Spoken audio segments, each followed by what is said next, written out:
Tom, on top of all that, we got the monsoon season, and it's creating terrifying scenes like this out of Ruidoso, New Mexico. The Rio Ruidoso rose 19 feet in just a half hour, leaving many with no chance to evacuate. This is the second flash flood emergency the city has seen so far this year. Fox Brothers' Robert Ray is on the ground in Ruidoso, New Mexico. Robert, what we have been seeing is terrifying. What have you seen once you got there into New Mexico?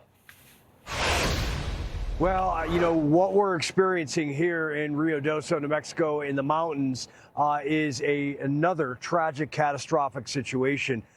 This area ravaged by a flash flood yesterday, nearly 20 feet of water rise on the Rio Ruidoso, creating a wall of water coming down into these neighborhoods. Look at this video that we shot earlier today, and when we got onto the ground. You're looking at structures where the water rushed in and destroyed them, pushing vehicles down the river system as they banged into trees and rocks and compounded and created all of this really terrible scenarios. Now, this happened during the day.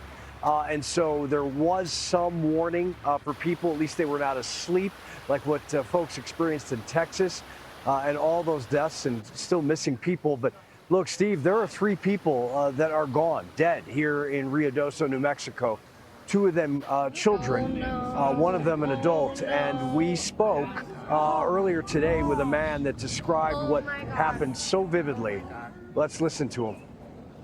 I started screaming. My wife started screaming. My work camper, Jerry Stark, started screaming for everybody to get out. Everybody started running, but the water came through faster than you could even outrun it. My kids got trapped in my house, which I'm sure you got pictures of over there, and they fortunately made it out. They were able to get into one of the rooms that the whole house came down around them, and they were floating on a bed holding onto the ceiling fan. There was about that much room until there wasn't any room left between the water and the ceiling in the center of the house. And we couldn't do anything there. We were really fortunate that Swiftwater Rescue was able to rescue our children.